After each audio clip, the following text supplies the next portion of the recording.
I am so honored to be in Yachtley Crew. Today is July 31st, 2025. I am so honored to be in this band because I've gotten the opportunity to meet people, meet old friends, meet new friends, family, all over the states of America. Today, we are in Montana on our way. Yachtley Crew is playing the Seize the Night tour in honor of our new album, Seize the Night, on Earache Records. And I had the opportunity, last episode you heard of Inspirado Projecto. This is CEC, your host, by the way.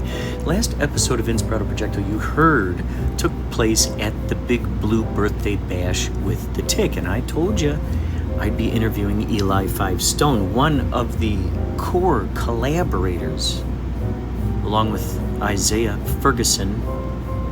I believe that was September 10th. That was the 30-year anniversary of the Tick animated series. And Eli5Stone also animated a short film that appeared there. I'll be putting that link in the description along with Eli5Stone's website. So I got a chance to interview him while I was out in, was it Cohasset? Yeah, I think it was Cohasset, Massachusetts, where we played at the South Shore Music Circus. I think that's the one. Unless he showed up to the Melody Tent in Hyannis, Maryland. Jeez. I'll get it better. I'll let you know. We'll have a break and I'll let you know. So I got a chance to hang out with Eli5Stone. He came out to see the show out there, and what you were about to hear here is what occurred. Now I want to let you know of something here. When Ben Edlund left the Tick at issue 12, he went to go work on the animated show. During that time, Eli had gone to New England Comics, and those are the guys who were putting out the Tick comic book at the time. Eli printed up a bunch of copies of his own comic book to try to sell them to the comic shop. And it turns out that at that time, Ben Edlund was looking for basically someone who's a writer, an artist, someone who appreciates the Tick and can continue to, create a series. And that series is called The Big Blue Destiny. So I'm going to read this to you. I'm on something called ForbiddenPlanet.com. I'm reading up about The Big Blue Destiny. I just want to precede this conversation we're about to have, just so you can kind of get an idea of the history of this guy. So now remember, Ben Edlund did 12 issues of the Tick. What they have here offered on the website, it's called The Tick Big Blue Destiny, The Complete Works. It's got 16 pages added. It is 336 pages, and it is 11 comics.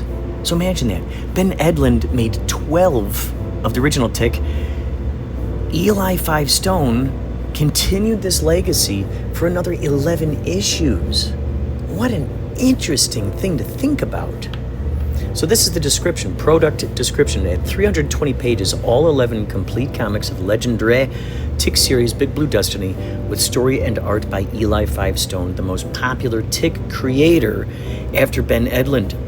This massive tome includes all 5 issues of Big Blue Destiny, as well as the Tick's back number 0, the Tick Big Blue Destiny Ash Can Edition, and the entire Tick Looney Bin trilogy. In the course of these outrageous adventures, Big Blue Destiny, with Ben's approval, examined many mysterious secrets in the Tick's background and history.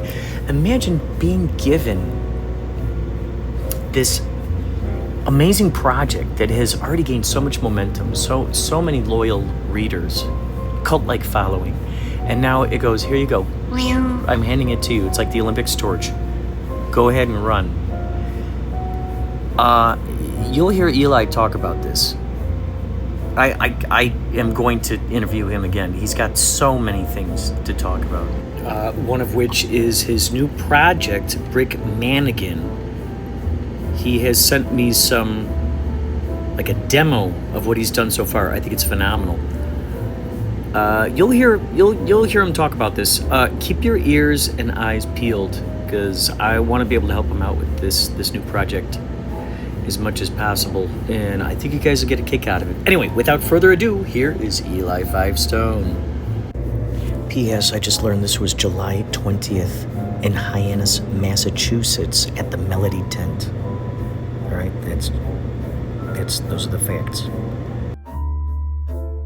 Hi, I'm here with Eli5Stone. I'd like to welcome you to my podcast. He's welcoming me to his podcast. Yeah, I'd like it. This is the Stonecast. I'd like it. That's good. The 5 And this is where he was born. Welcome to the 5 Stonecast. I'm Eli5Stone. Dude. It's a balmy day at Cape Cod. We're here at the Melody Tent. Yes. With Curt Yachtley of Yachtley Crew. That's right. Also known as Stoney Shores. Oh my gosh. I love your show.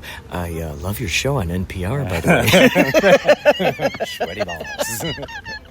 Yeah, no, Brick Mannigan, Brick is, he's entirely, he has no self-awareness. He seems like just like a big kid who's just, like someone who, let's say you have this carefully prepared garden, and just one of those just rowdy kids that is totally unaware that he's just stomping all over this stuff. Is he kind of like a bull in a china shop? He would go as far as to purposely stomp on it. You purposely do it. In the name of justice. He would figure out a reason to stomp on it. He's a kick the sandcastle over guy, He's a tool. He's a bad person. So writing a terrible person and making them likable and making you just not want, especially in today's much more sensitive climate than when I grew up, is very, very difficult. So when you're writing and it this, might be poorly received. Well, are you imagining, I'm imagining in my brain Patrick Warburton, because as you talk about him possibly being a good, just kind of being deadpan with his delivery of Brick Mannigan, is he kind of in your brain as you're writing this? 100%, yes. Because a lot of great writers do that. He is the litmus test. So I don't necessarily picture him doing the voice. I mean, just getting the guy would be next to impossible. I've met him. He would never remember me, though. But his cadence, his delivery, if he couldn't say it, I don't want it in the book. Yeah. He is the litmus test. So if I can say it, if I can say the Brick Mannigan line through a Patrick Warburton voice, and we all know him as was that Emperor's Tale? Emperor's New Groove. And Emperor's New Groove. Everybody knows his voice. I don't really do a Warburton, but... Well, I thought he did great delivery as the live-action Tick.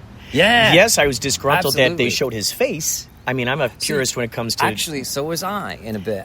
Just give him the whited-out eyes. Well, so I happened to actually live in L.A. at that time, and I was neighbors with Ben Edlund, the creator, and with Chris McCulloch, Jackson Public, who was also working on the show. You were neighbors of both of those dudes? Yeah, we all lived in Venice together. Incredible. We were all right up the road from one another. American Maid was Chris's girlfriend at the time. Incredible. And she lived on the Venice canals because she made, decent money as an actor. And I don't know if you've ever seen the canals, but it's beautiful there, right? It's gorgeous. Yeah. So, when she would go away, she would have me go over and babysit her dog, or her cats. And, her dog.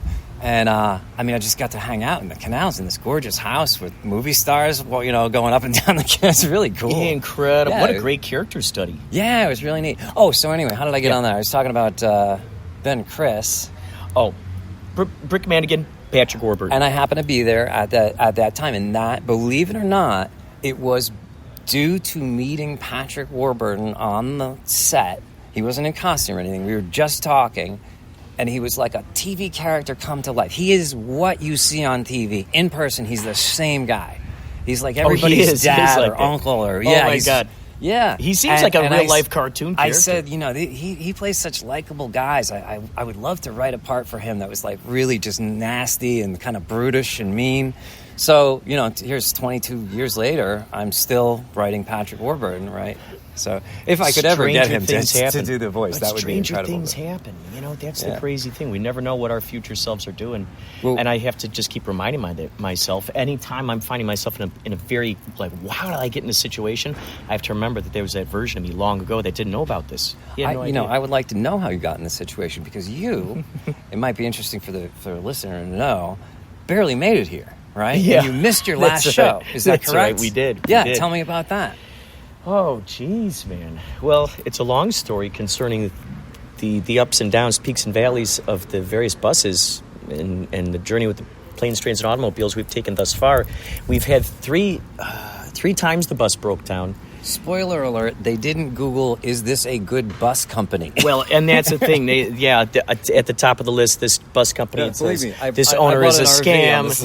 Oh, my gosh. This man and his wife, they're scam artists, and they promise the one thing, they deliver a different thing. I mean... So where were you supposed to be last night? I think last night we were you were supposed to texting be me like, in I'm Delaware. supposed to be on stage I think we're right supposed now. to be in Delaware. Right. Yeah.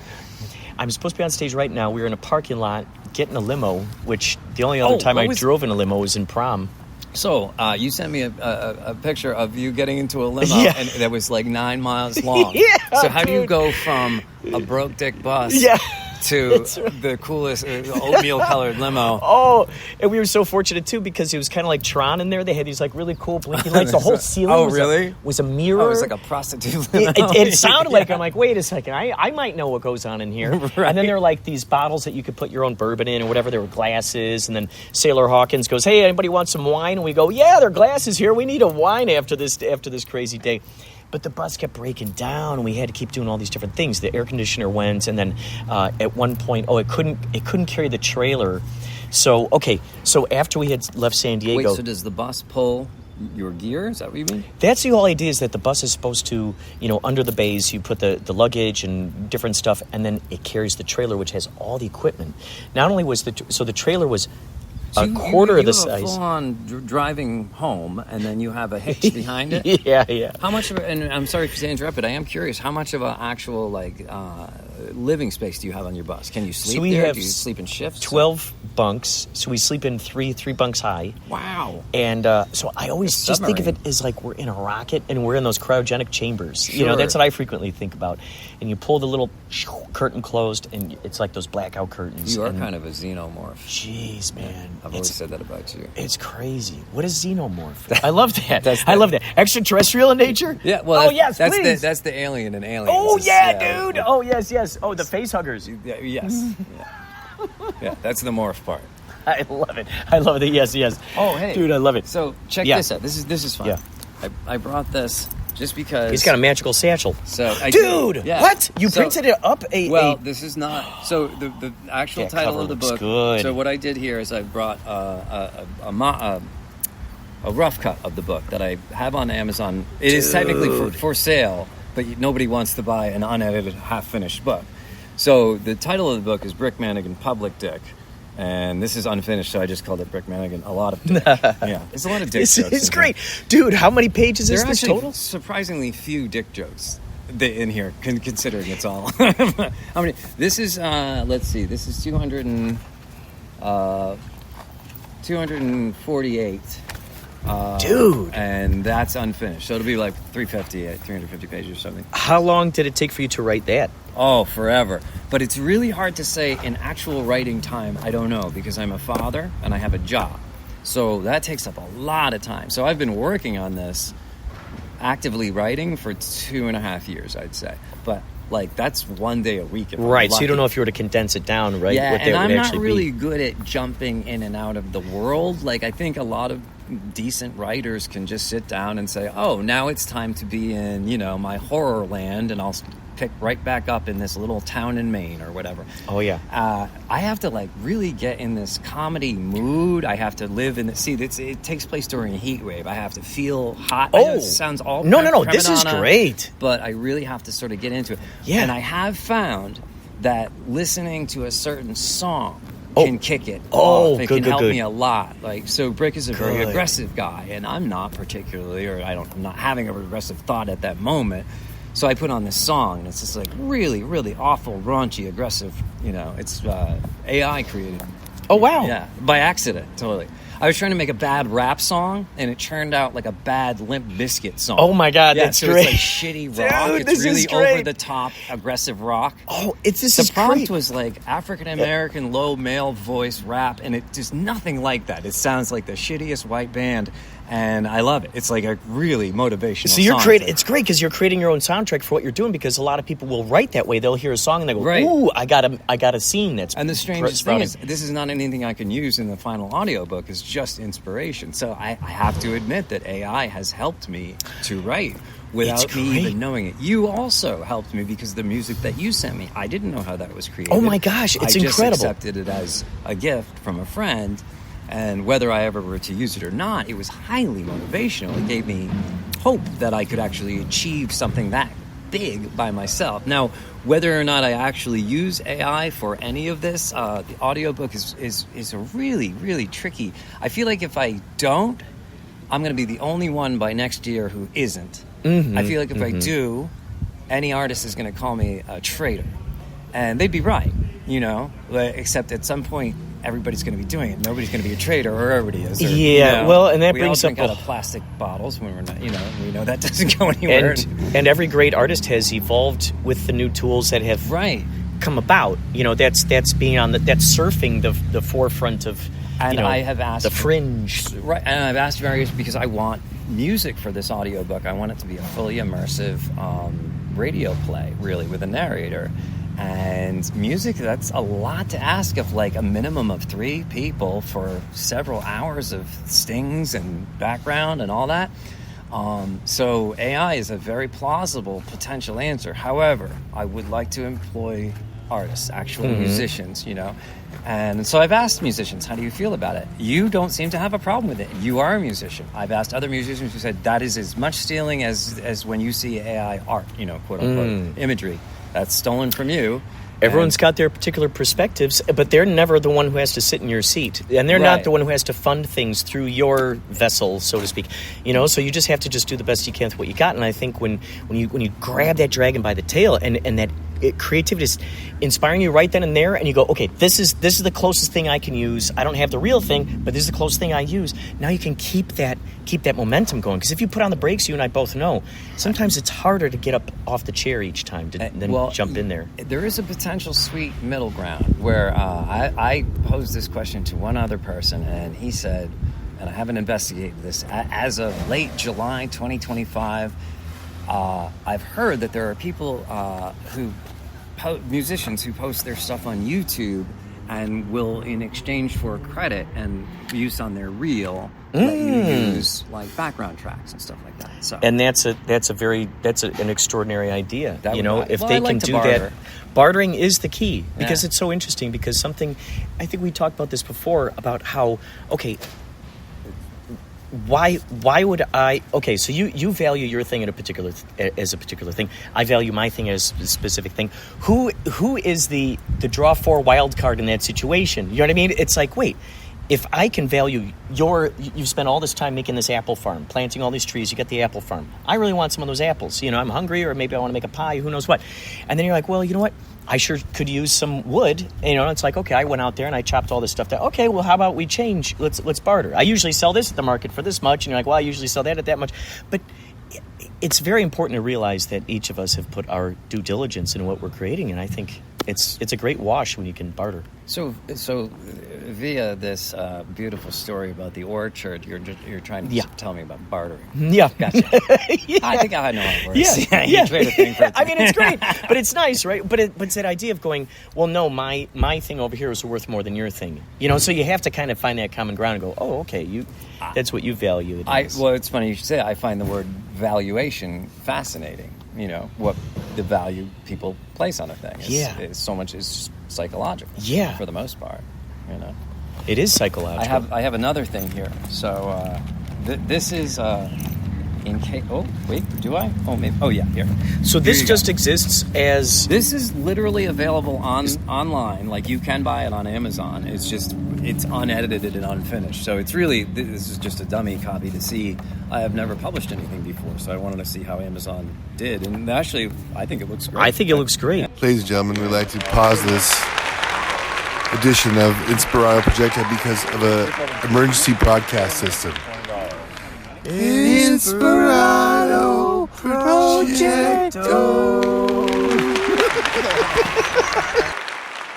You could actually, so all this takes is some adding to it and some more editing, or?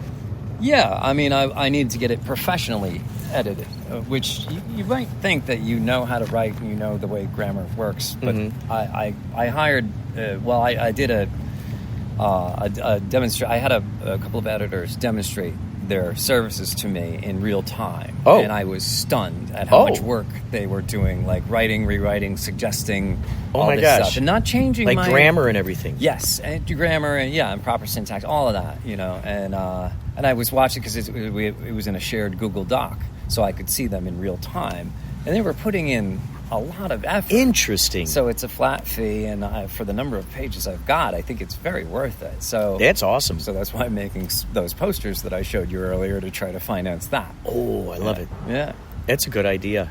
Yeah, it's funny. Like I think I've heard people say to me, and if anyone listening doesn't know, I used to write and draw The Tick after the creator of The Tick left to do the cartoon show, and people even now ask me, it must be nice to have some of that Tick money. But I would say of any job I've ever done besides outright theft, that's probably the least money I've ever made.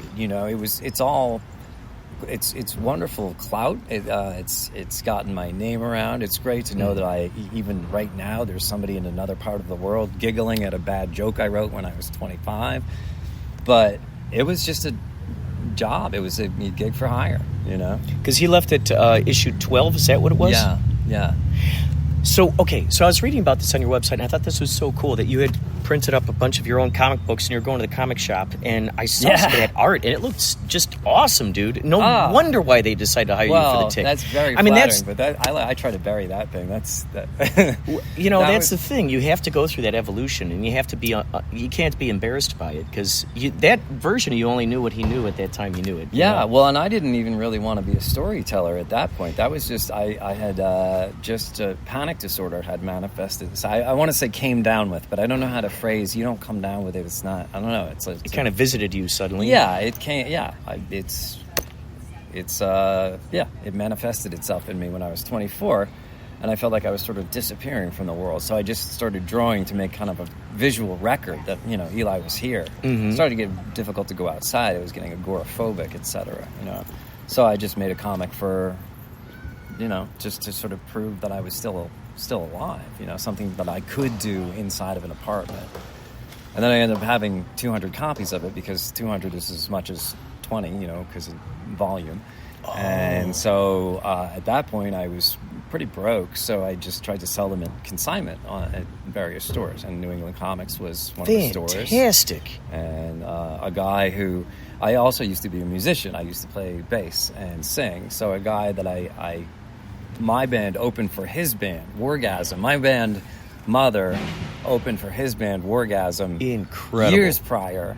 And he was the manager of that store. And he said, "Oh, yeah, I remember. You're the bass player who opened for us. Can I send this to the editor?" And I was like, "Sure, whatever, And, And then I kind of just bluffed my way into the rest of it. They needed a writer, penciler, inker, and they wanted a quote-unquote personality. They wanted somebody they could send to conventions, you know what I mean? So I just said yes to everything, like I always do. I love it. Yeah. What kind of interesting... Aren't you wondering what that album is? So Ask the Amazing Karnak, dude. I love it. So I remember he goes...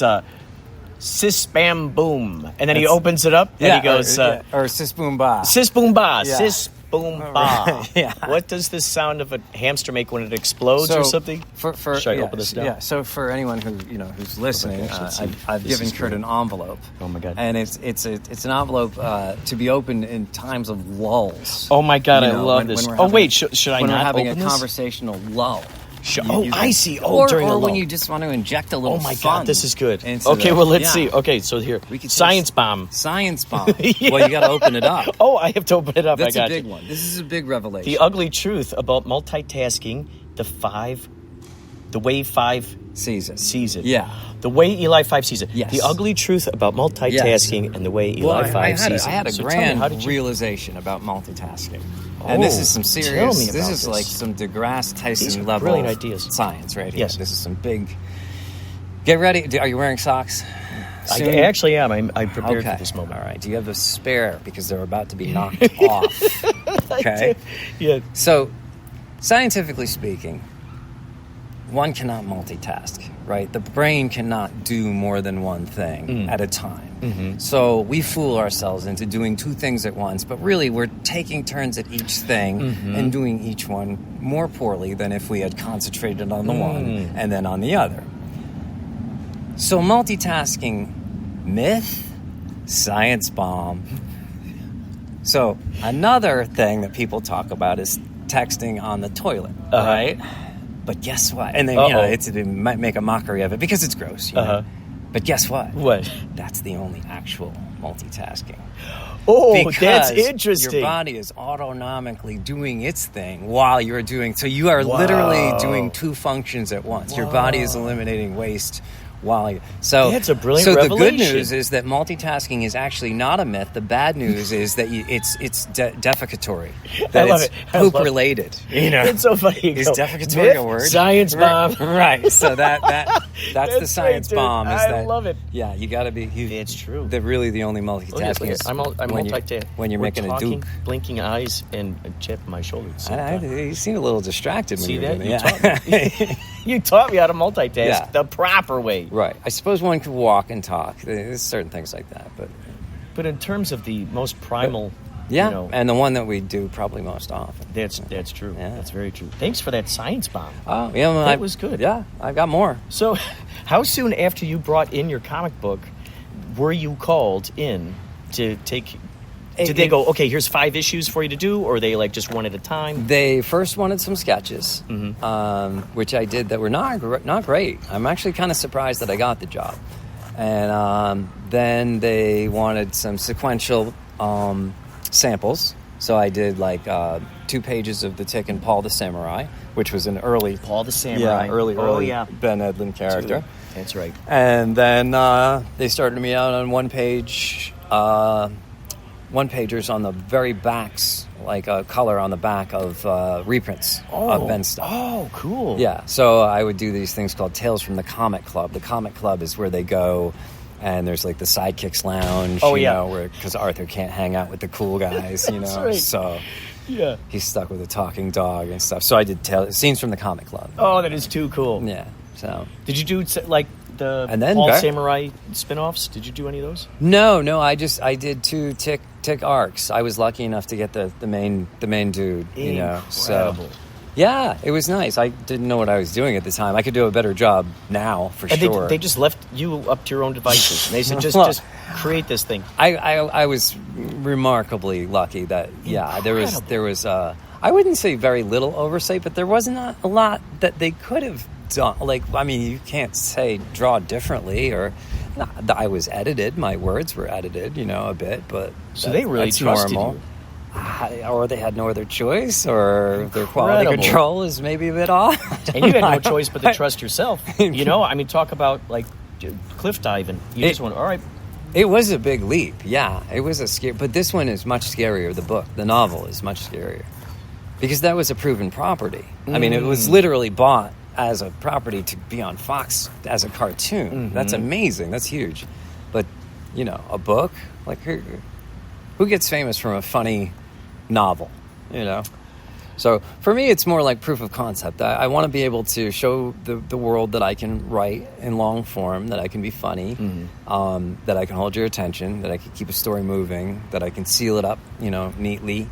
I want people to read it and be able to say, oh, he really thought about that, you know? This wasn't dashed off. These are a lot of double meanings. There's a lot of things that I could read into this, you know, and it's crafted. It's not just spat out. And there will be art, so I want people to, you know, be able to see that I can draw still, and I want to entertain the eyeballs. And then the audiobook, I really want to work with actors like yourself, and I'm going to have to learn how to do some acting myself. And The demo that you sent me sounded great. You know, that the other voices in there. The woman's voice is really convincing, I thought. Yeah. And that's just me. Absolutely. Yeah, that was me talking like this. And then my gosh. And then the voice changer made it sound like a very convincing. I thought the woman was more convincing than the guy. Well, on 11 Labs now, it lets you direct the voice. If, let's say you could type in, you probably noticed this or played around with it, you could do the prompts as to what kind of voice you want. Right. Yeah. No. Well, and then I did. That was me and just beginning. Camouflage it. Right. The one that sent the demo that I sent you of Rick Mannigan's voice was my very first attempt. Oh. So I'm prompting like baritone. I'm prompting, It sounds great. Chicago, New York, all different accents to see what sounds best. And the one that you heard is not quite him, but I'll get it. And the thing too is that, as the great, wise men say, create the art that you want to see in the world. So just make something that's satisfying to you. Yeah, actually, doing the best no. you can. Even if you weave them together, live action and AI voices. Who cares what all of these other people's opinions are? Let them do the art that they want to do, the way that they want to do it. And this is what's so great. I just don't want to. I don't want to be a thief. I don't want to steal from anyone. You know what I mean? I don't want anyone to feel hurt by the way I create my art. Now, if you're hurt by the art that I create, then that's okay. We'll have a conversation, because this is going to be kind of a controversial book. There's a lot of stuff in there that's not very PC, a very PC environment, Mm-hmm. But I grew up with Archie Bunker, who is the straw man. Yeah. And I would Sam say Kinison, George Carlin, all these people that are just... But Archie Bunker was like a foul, awful man. But he was there to show us what foul and awful is. Mm-hmm. Peter Griffin is a foul, awful person. One might argue, Homer Simpson is an awful parent. Yes. But he's there to show us, to make a mockery of, bad parenting. So that's what Rick Mannigan is. It takes a special kind of humor, I think, to be able to, and being okay with allowing people to tune into that humor that you already have, rather than we've seen what happens. We try to water stuff down, and we try to get generic, and we try to make sure that everybody loves us. And then we become this just like flapping flag in the wind, Yeah. It just the climate right now of like, do you watch much stand-up comedy? It's like shockingly unshocking right now. You know what I mean? I've seen bits and pieces. I like a little more edge myself. Yeah. But, I think that's going to make me pretty unpopular with some people. But I'm okay with that too. The philosophers are out there, and they're hungry for this kind of content. Well, look, people who like the critical thinkers. I think people who really understand the book are going to understand that Brick is a representation of America, of masculinity, of hyper-masculinity and aggression, and that he's to be mocked. I, the narrator, Eli, am mocking Brick Mannigan, America, the big baby that we are. This big... justice before peace, scabbard, rattling oaf of a country. We're just big baby. We're just over 200 years old, you know what I mean? And we think we can run shit. It's pretty crazy, So Brick Mannigan is like that. He's impulsive. He's rash. He's, penis-based, right? But not even like as a sexual thing, just as an aggressive point at you thing. That's what America is to me a lot. It's very loud, obnoxious, and not bad. I love this country for what it is, which for the big... I'm a big buffoon, right? So I fit right in. I admire any art. I admire any art where people are willing to create the world that they want to see, where they're not trying to attach it to any sort of real world thing. They're creating a completely different world for people to decide whether they want to be in it or not. Wes Anderson is a great example of this. David Lynch, these guys, even Mad Magazine, some people can't handle what's going on in there, and it's like, okay, this is obviously completely characterizing these things, and obviously if someone's getting triggered or they're feeling offense, then they have to go there and investigate within their own hearts why they feel offended. What is that rooted in? Why, it's a great philosophical. I couldn't agree more, and I think it's also a journey. great test of of your audience, who you're speaking to and with. I have a new neighbor, and he owns a wedding venue. So it's kind of a big deal that we're going to do a little construction on our home. So I've got to keep things nice with this guy, right? And so I was going to mow the lawn. I texted ahead of time, I'm going to mow on Sunday. Would you have a wedding? Or because I can put it off. And he writes back, "Oh, who is better than you, Eli? You are so kind. I can't ask for a better neighbor." I just met this guy. So to test the waters, I wrote, "Great, go fuck yourself." Oh, my God. So I'm waiting to see his reaction. So it's all these laughy faces. And that was 3 months ago. No, it's all these laughy faces, and we're like, it's like a love fest, because he knows what he you're... knew that I was taking him into my confidence that I think you're cool enough. Yeah, I could say, go fuck yourself, and you'll get it. Right? Yeah. So that's kind of this book is like I'm saying, go fuck yourself. Do you get it? Because I don't mean it. Right. I'm not trying to hurt you. Yeah. And certain people have certain frequencies to certain things, you know? Sure. I always think about the analogy that there are noise festivals, noise festivals, where someone's out there just banging on a trash can, and there's a whole group, subculture of people who love that. They want to go there and just hear noise. Is that right? They want to hear someone up on stage who's just tuning the radio. And they're excited about that. Do you like a bucket drummer? I love a bucket I drummer. In love a Boston, bucket drummer. we got really good bucket Dude. drummers, you know? Oh, yeah? A single bucket. I love a single bucket. I love it. Maybe It's a pan. crazy Maybe what a they pan. can do. Yeah. So see, imagine that to someone else who's like, oh, that's a bunch of noise. Another person's like, this is astounding. Look what sounds are coming out of me. Metal with is this. like that. If you listen to metal, if you don't listen to heavy metal, it sounds very much like noise. Yeah. But if you get into it, you can discern. There's good metal and bad, different kinds of metal. You know, I think country is the same way for a lot of people, especially on the East Coast. You know?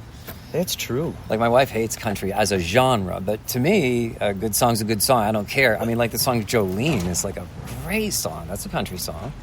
You know? And the things that we might despise today, things we might find ourselves really appreciating tomorrow Oh, or in 10 yeah. years. I didn't get Led Zeppelin for like 25 years because everybody in high school liked them. So I was like, oh, this is getting obnoxious. I know what you mean. Like, hold on. Yeah. Everyone's going that way. I'm very suspicious. Right. I'm gonna keep going over here. Right? Yeah, See so what's going on over here. the jocks like the one thing, maybe the popular shit. The stoners like Zeppelin, and then I'm like a punk rocker at that point because I get bored very easily.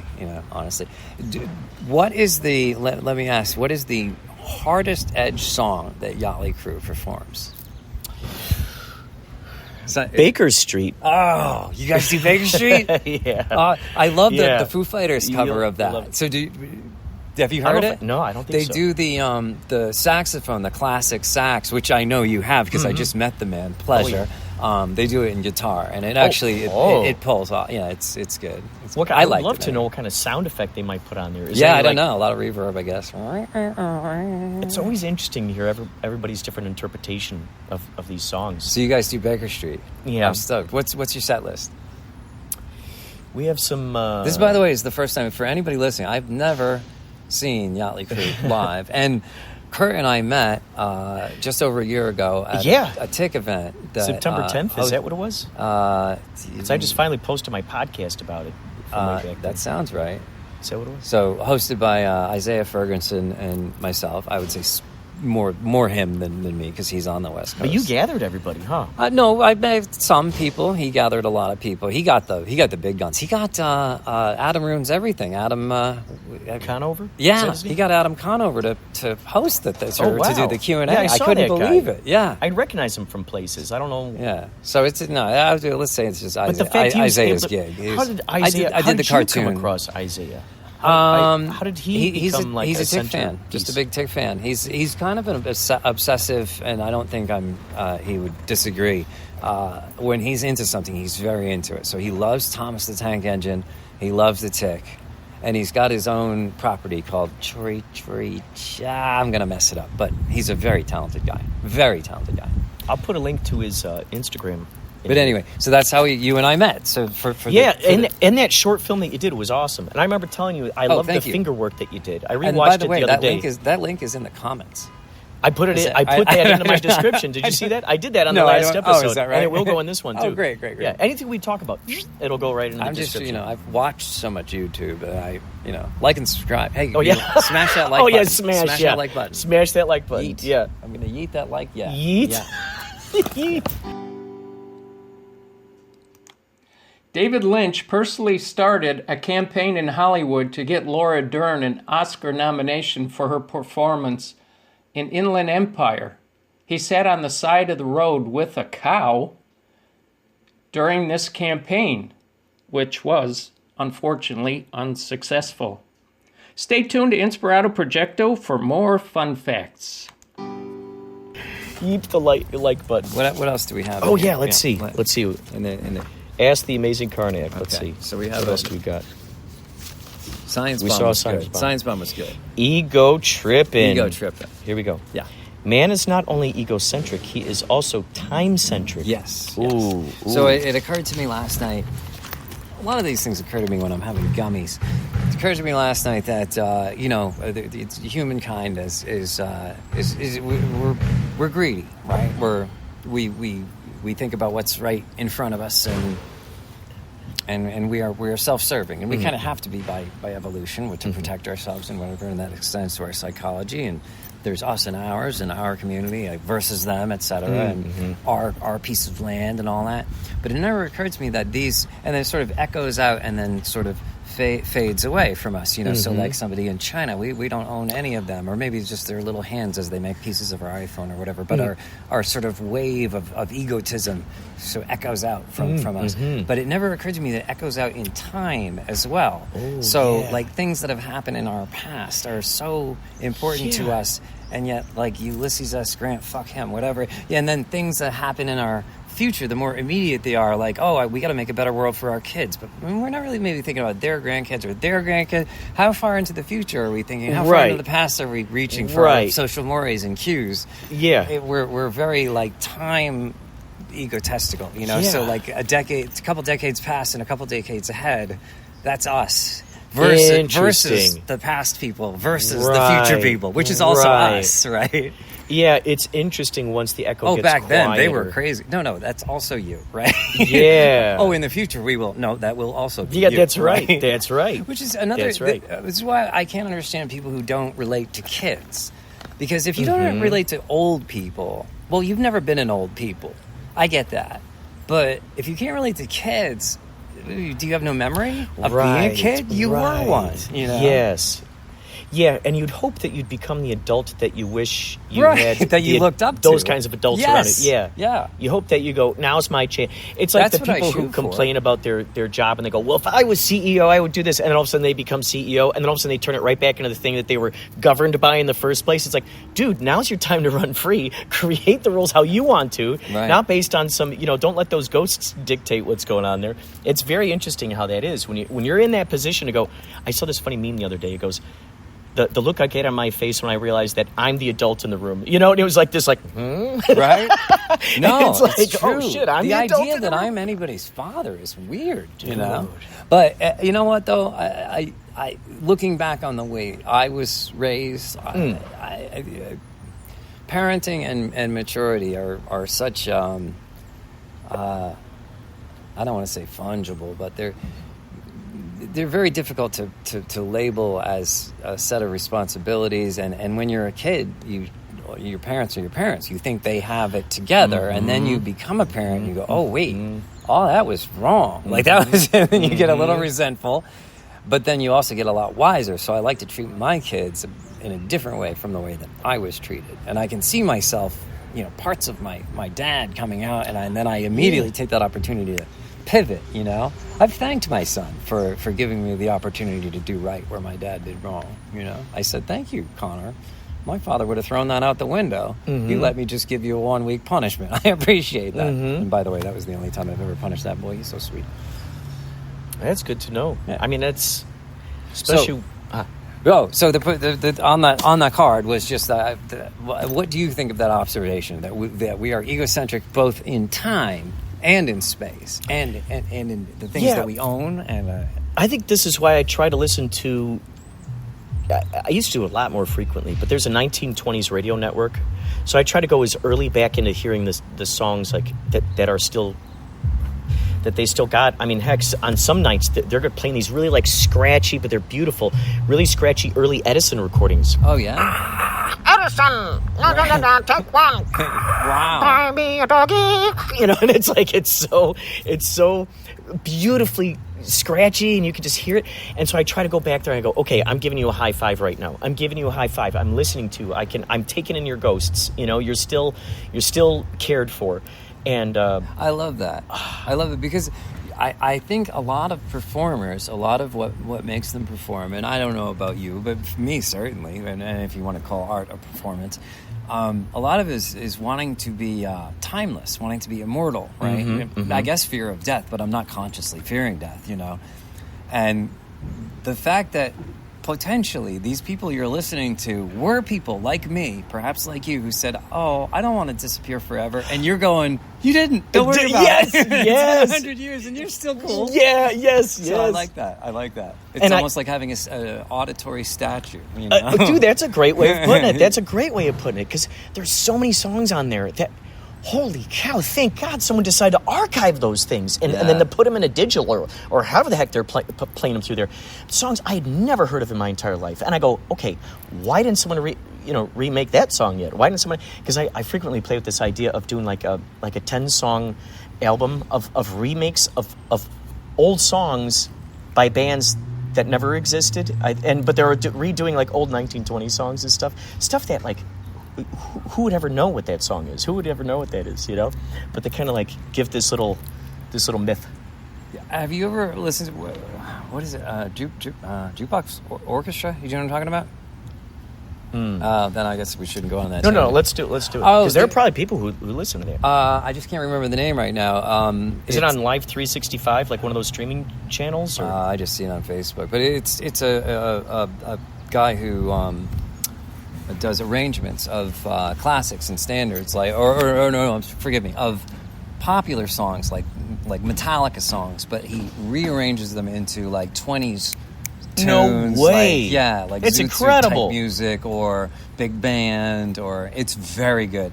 And then he gets various singers to sing, so it's not always the same band. He's always the same arranger. Cool. But there's like a 14-year-old girl that does Metallica, and she just blows the doors off the place. Yeah, it's really, really good. So they got like what, like the tubas in there? Oh yeah, full band.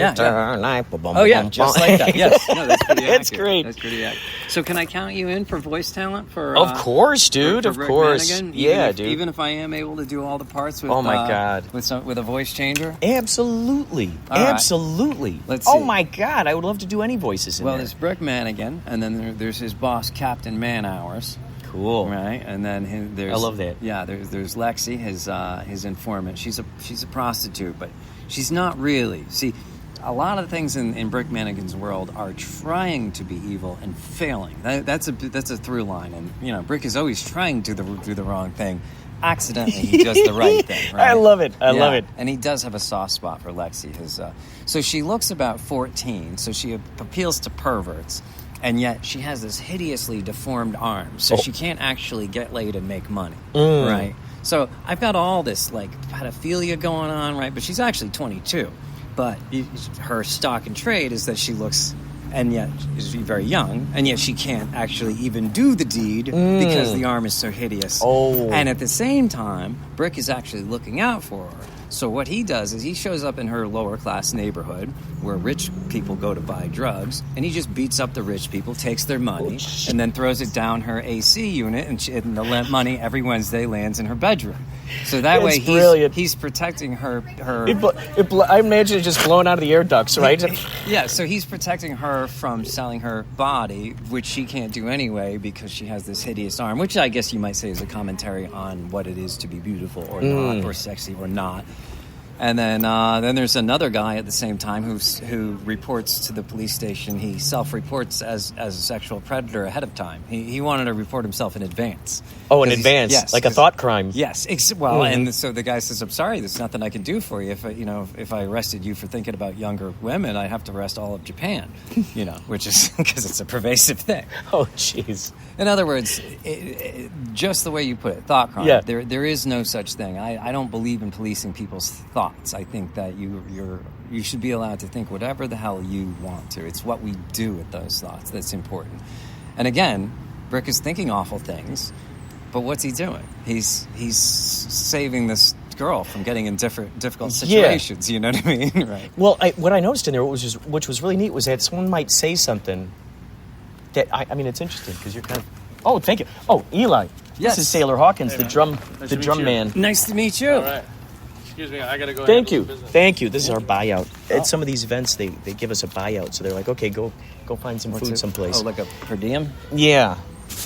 But I like how like someone will say something in like Brick might say something, and then a few pages later you'll actually see like he didn't realize that was a metaphor for something that he's actually going to be in. And this happens and I love lot. those little subliminal things that are going on in there, and it really shows. It's got that Kubrick, multi-layered Shakespearean.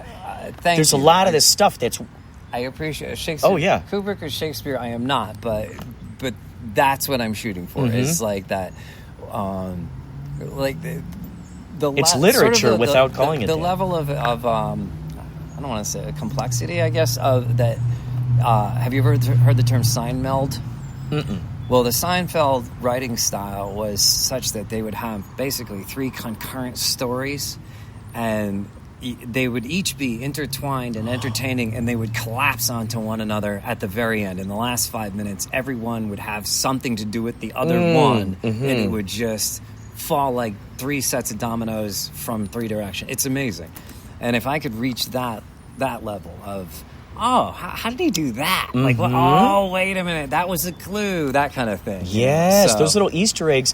If you just give a little wink at it at first, and then later on, someone trips over that thing, that's like, man, that's the kind of thing that makes people go back and reread books, go back and watch movies, because now they're going, ooh, now I didn't see that little thing going on. Oh, every time that guy's on the screen, there's a little shadow figure in the background. Well, what's going on here? That's my hope, anyway, is that someone will want to read it twice. Yeah. Because I'm just that smart. Well, I think it shows a sense of getting a kick and being okay with getting a kick out of one's own imagination and or creations. Heck, if we can't be okay, and this is the opposite side of egotism. If people were to look at it from this way, they'd be like, oh, that's egotistical, oh, that's narcissistic. No, look, what I'm saying is, you have to fall in love with the idea. If let's say if I'm on the level of hoping that someone likes what I'm creating, I have to at least like it first. So even if no one else sees it, at least I got a kick out of the idea. I have to say that you and this band is a huge inspiration to me. And not to sound like a shit, but it's because you're almost my age. And the idea that it's possible to live this giant dream at this stage in your life. A lot of people who are musicians by 23 are like, well, that was my shot. It's like basketball. Like, if I haven't made it by 25, I'm probably going to be a music teacher. That's right. Or, salesperson or whatever. Oh, yeah. But to be 50-something and come from Australia, to have the opportunity to complain about a tour bus is incredible, right? I know. And so the idea that I'm 54 and writing a book that I know is unpopular on the face of it, and doing it, like you say, believing in yourself, it's the hardest fucking thing to write in a vacuum. Oh, by the way, I don't read. That's another thing. I don't read books, so I have no template. I'm just writing what I think is really fun and funny. But to justify it to your family as you're not making money and doing it is so hard. Oh, it's brutal. It's brutal. Yes.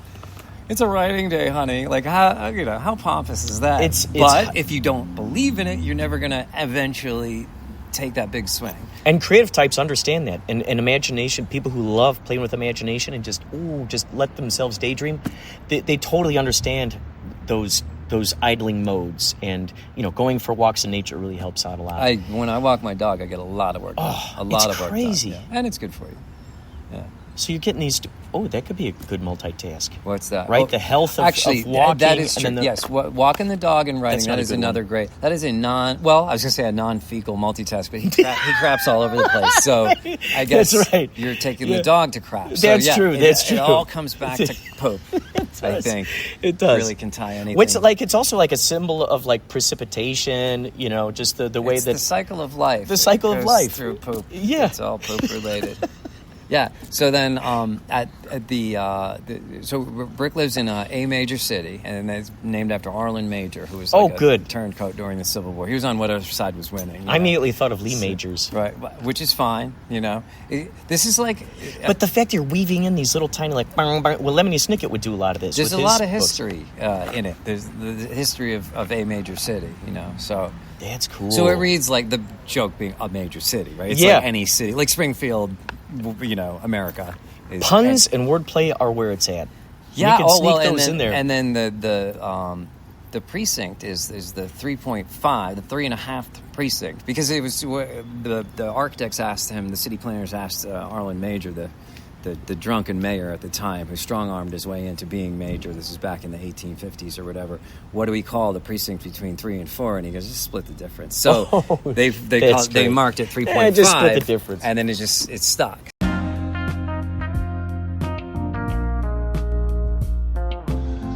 Hi, this is Jay Ossing from Twin Peaks The Return. You're listening to Inspirado Projecto.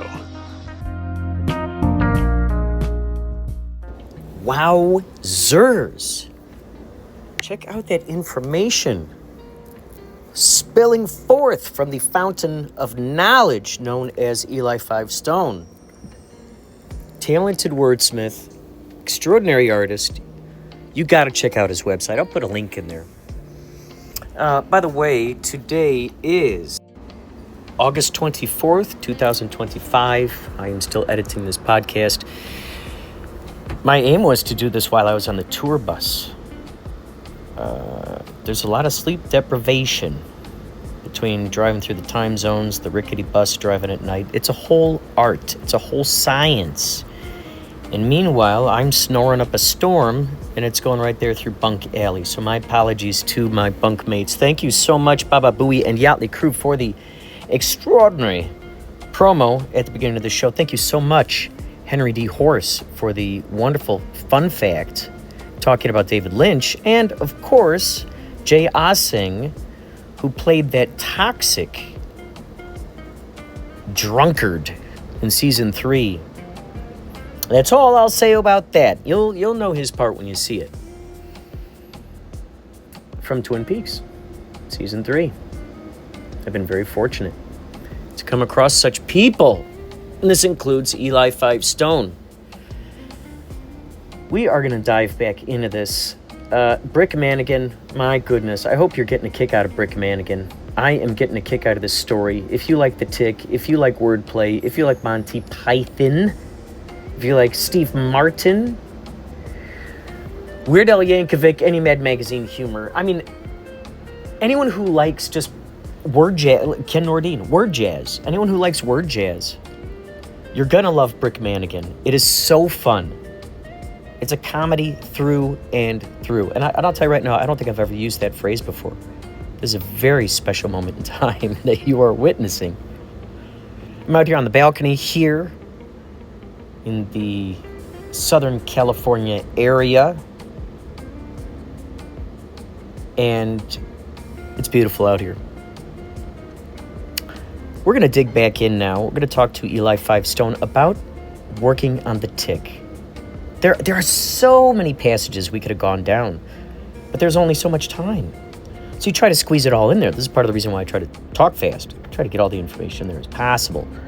So here we go. Without further ado, and definitely without further ado, here is Eli5Stone. By the way, if you want to contribute to Inspirado Projecto podcast, call the hotline. I promise you, I will not pick up. It's a voicemail. Tell me your dreams. Tell me your weird sightings. Tell me your hopes. Tell me your past lives. Tell me about any sort of UFO and or cryptid sightings, ghost sightings, anything. Ouija board experimentations. 561-203-9179er. 561-203-9179er.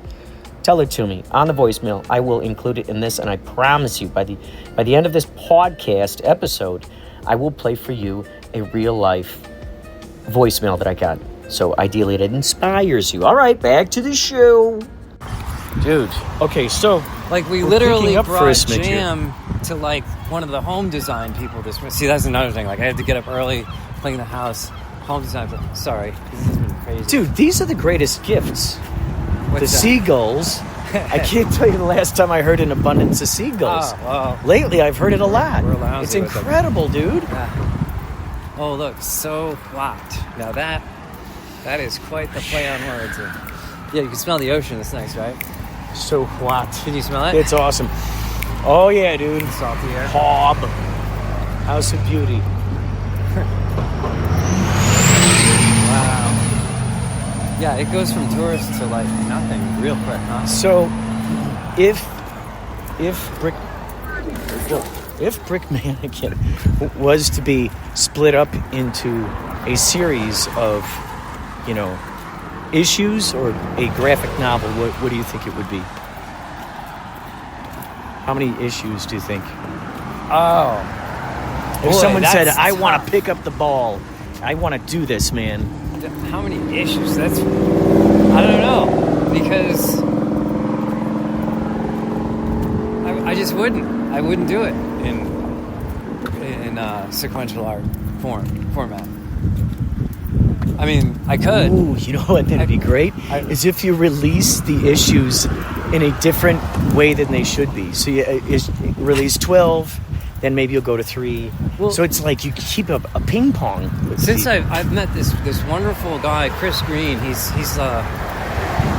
Amazon publishing master. He just knows all about how to format, how to sell. He's really generous with his time too. So I would like to have ancillary things. So Rick Mannigan gets this partner, and his name is Revolution Kelly, and Rev Kelly keeps a journal. I just mention it in the book. Yeah. But what's to stop me from writing Rev Kelly's journal as a thing that you could give away? Ooh, or, yes. you know. Yeah.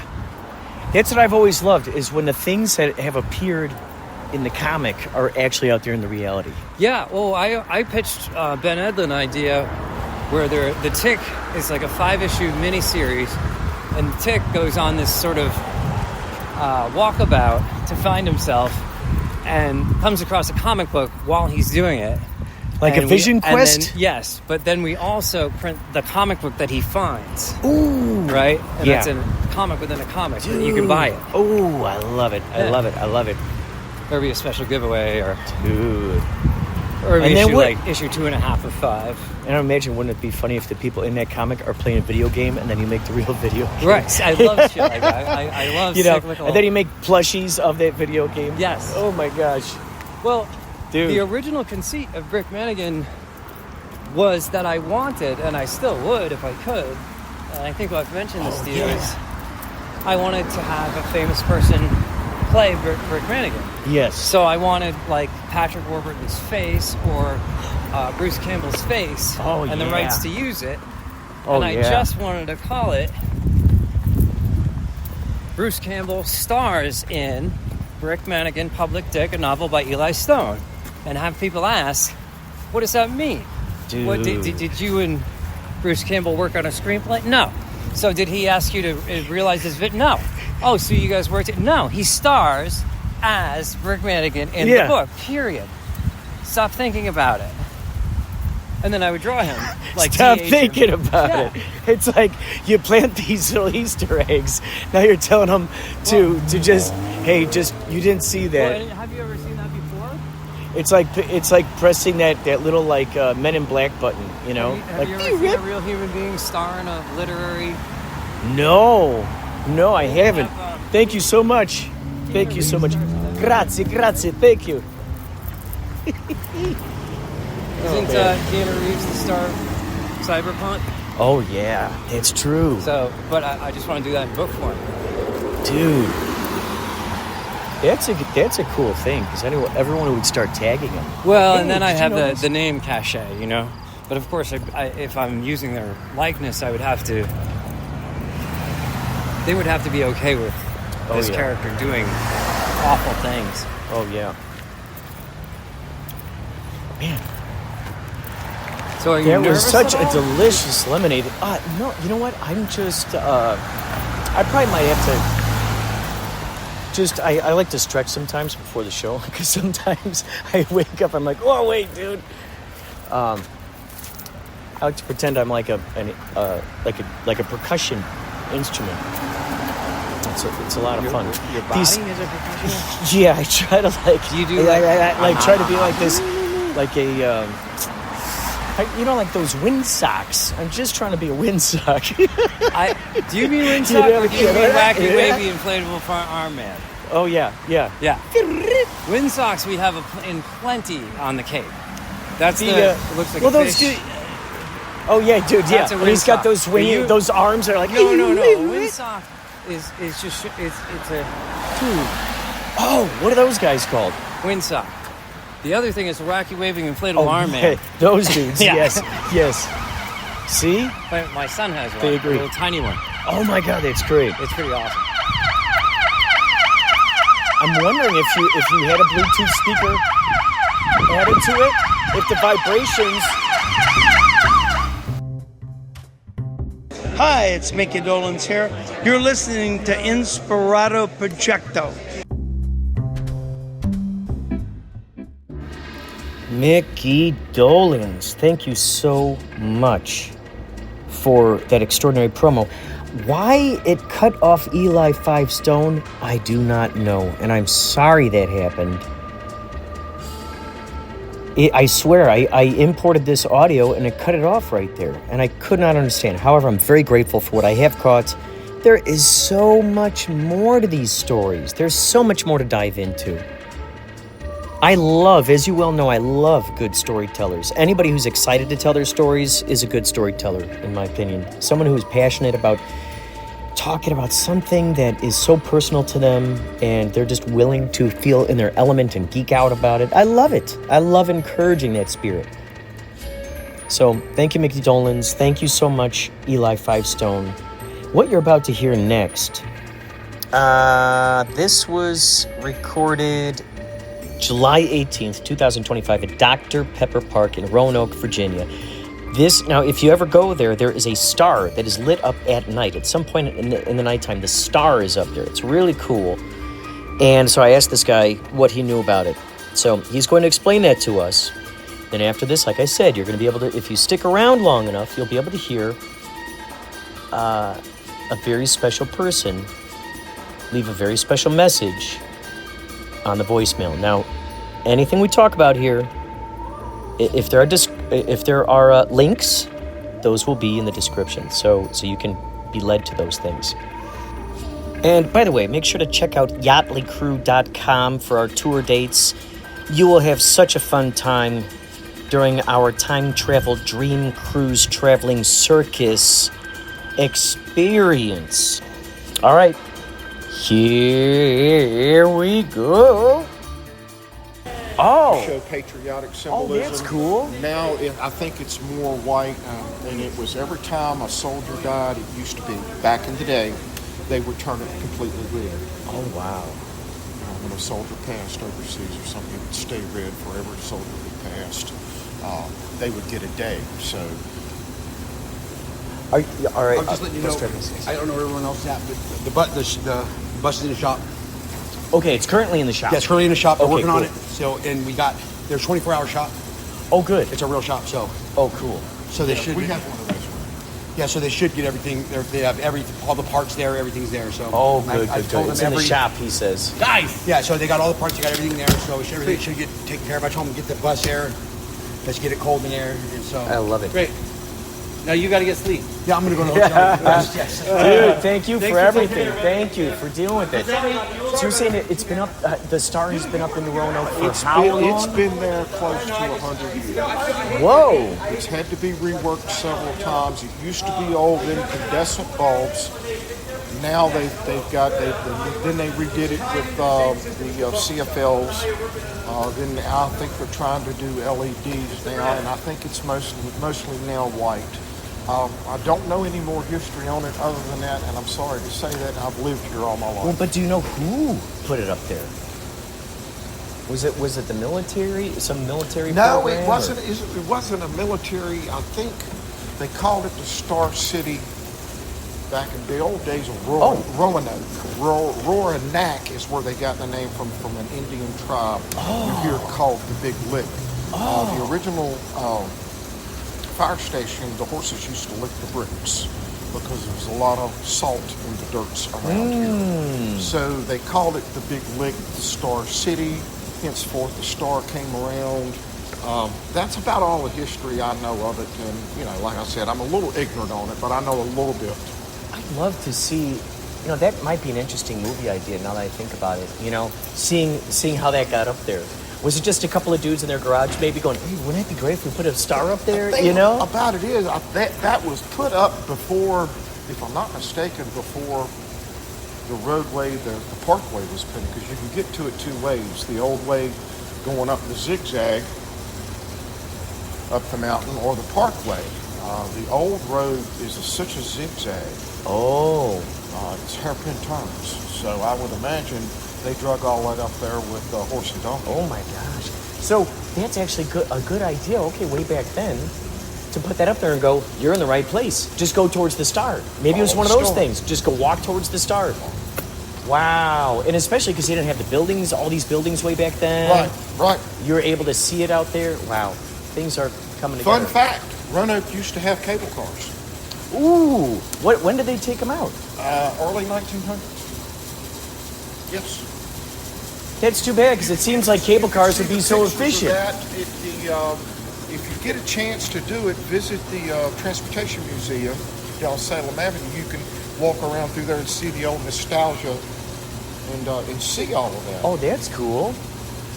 Wow. What's your name again? Franklin? Franklin. Yes, I'm sir. Stoney. Nice to meet you. Nice to meet you, I'll be sir. up over here. I'll catch you, Sean. You'll know all the words, man. You'll know all the words. I'm sure. Thank you for sticking around to the end of this episode. And like I promised, we are going to hear an actual voicemail message from the hotline 561-203-9179. Or I would absolutely love it if you were to leave your message on there. I'm telling you right now, you're going to be able to share it with all of these people, and chances are, imagine this, there might be someone out there who resonates with that UFO sighting you saw, or the Mothman conversation you had, etc. and so forth. Everyone's looking for an opportunity to share their element and geek out with someone who loves the same stuff they do. So, check out this voicemail, and I'm going to put, by the way, it's from someone from the Verrells Bridge Society. If you remember the TV show Dispatches from Elsewhere, the Verrells Bridge Society and Christor Inc. are a part of the whole Jejune Institute mythos. Look up the institute.com trailer. You'll see what I'm talking about. Anyway, here we go. This is Atlas the Dragon. I am calling once more on behalf of Nonchalance and Verrells Bridge Society. I am here in Crossville, Tennessee, and I have found something absolutely magnificent. Find your way. It's not hard. All you have to do is look inside. Remember, you're listening to Inspirado Projecto.